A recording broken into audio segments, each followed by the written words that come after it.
Vous savez, quand le peuple de Dieu met à côté la parole de Dieu, dans la plupart des cas, ça nous amène à commencer à voir les choses comme le monde voit.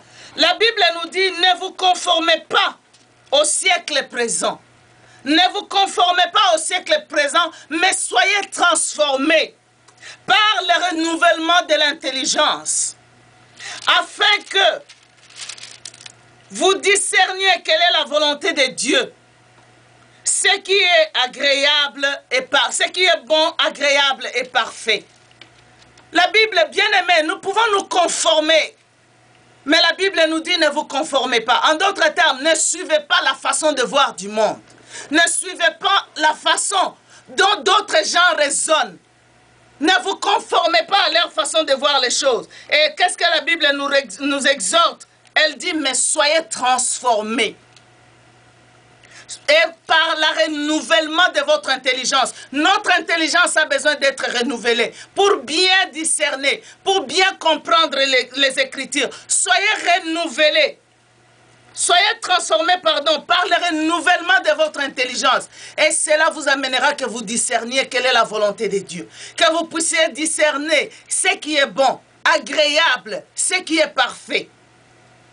Bien-aimés, dans la façon de voir du monde, on va vous dire, ah, toi une femme, tu supplies un foyer, tu es dans un mariage, sors, va vivre, tu peux te prendre en charge, tu peux faire tout ce que tu veux. Non. Ce n'est pas l'argent. On n'est pas marié parce qu'on a besoin de quelqu'un qui doit nous prendre en charge ou besoin de l'argent. C'est pourquoi je crois que même les femmes, ils ont droit au travail. Elles ont droit au travail. Elles peuvent travailler. Elles peuvent gagner même plus que les hommes. Aujourd'hui, nous voyons même les femmes qui sont sorties de leur premier mariage. Mais vous verrez qu'il y a toujours une tendance de vouloir entrer dans un autre mariage. Pourquoi? Parce que ce n'est pas l'argent. Ce n'est pas l'argent que nous allons chercher. Mais je crois que Dieu, quand il nous a créés, il a mis en nous ce sens d'être en relation. Et vous verrez que même dans la parole de Dieu, partout quand nous allons, la Bible a ces termes les uns les autres. La Bible veut montrer toujours que Dieu nous a créés à vivre en communion. Adam ne pouvait pas vivre seul. Et le jour où on lui a amené Ève, il s'est écrié pour dire, ah, voici cette fois. Donc, c'est la volonté de Dieu que nous puissions vivre en communion, bien-aimés, mes sœurs. Et nous avons intérêt de ne pas nous conformer à la façon dont le monde voit le mariage, à la façon dont le monde veut conduire. Et on nous dira non, c'est ça être épanoui. C'est vouloir dire, toi tu es un homme, moi je suis une femme, nous sommes égaux. Non, nous ne cherchons pas cette égalité, mais nous voulons vivre pleinement notre féminité.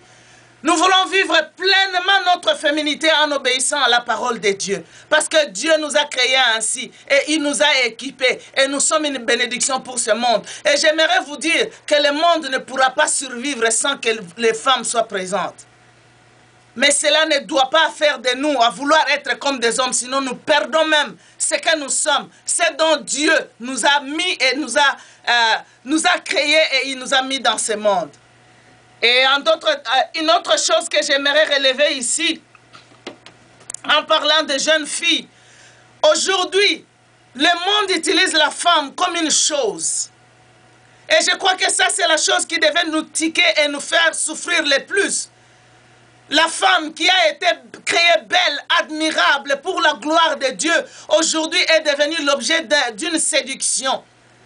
Avec la pornographie où la femme va vendre sa nudité, sans se prendre en valeur.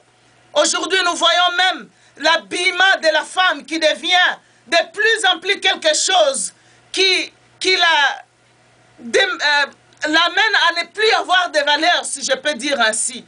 Vous verrez les hommes bien vêtus, mais quant à la femme, vous verrez qu'on doit montrer une partie de son corps qui ne devrait pas être en dehors de ses habits. Tout ça pourquoi? Parce qu'on veut dévaloriser la femme.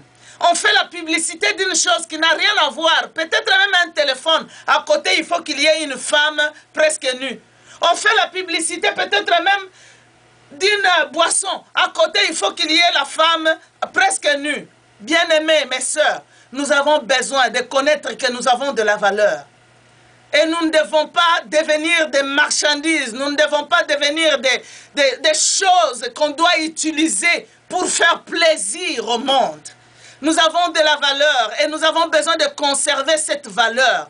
Et en Israël, depuis l'Ancien Testament, Dieu a dit aux enfants d'Israël de transmettre la loi de Dieu à leurs enfants. Et ici, j'aimerais interpeller à nous, bien-aimés sœurs. Dieu nous a donné des enfants. Et ces enfants ont besoin de connaître les voix de Dieu par notre bouche. La Bible dit ceci aux enfants d'Israël dans Deutéronome au chapitre 6. Voici les commandements, les lois et les ordonnances que l'Éternel, votre Dieu, a commandé de vous enseigner, afin que vous les mettiez en pratique dans les pays dont vous allez prendre possession. Au verset 6, il dit ceci. Et ces commandements que je te donne aujourd'hui seront dans ton cœur. Tu les inculqueras à tes enfants et tu en parleras quand tu seras dans ta maison, quand tu iras en voyage, quand tu te coucheras et quand tu te lèveras. Dieu dit aux parents, il dit, ces commandements que je te prescris seront dans ton cœur, bien-aimé. Remplissons la parole de Dieu. La Bible dit que la parole du Christ habite abondamment en vous. Et quand cette parole sera abondante dans nos cœurs, la Bible dit, tu les inculqueras, ces lois de Dieu, ces paroles de Dieu, tu les inculqueras à tes enfants. Ça veut dire, pour inculquer quelque chose, vous deviez la dire une fois, deux fois, trois fois. Donc, autant de fois, tu les inculqueras à tes enfants et tu en parleras quand tu seras dans ta maison, même quand tu iras en voyage, même quand tu vas te lever ou quand tu vas t'asseoir, tu parleras. La Bible même ajoute, elle dit, tu lieras ça comme un signe sur tes mains. Et ils seront comme des frontaux entre tes yeux. Tu les écriras sur le poteau de ta maison.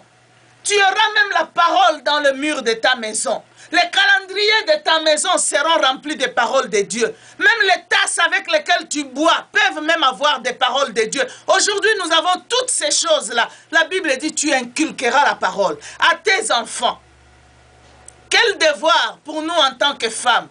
Vous savez, quand nous portons une grossesse, il y a un mystère, quelque chose qui se crée entre la mère et l'enfant. Un attachement que nous ne pouvons pas expliquer. Et quand l'enfant naît, la mère est en train d'allaiter, mais en même temps, elle est en train de communiquer une éducation à l'enfant.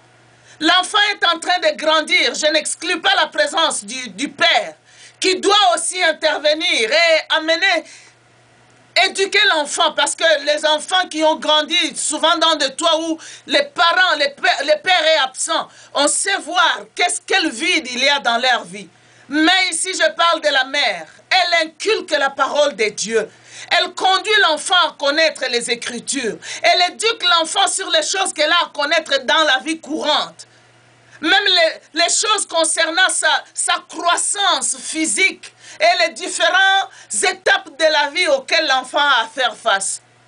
C'est vrai, nous sommes dans un monde très occupé, où le matin on se réveille, on va au travail, on va au deuxième travail, et ainsi de suite.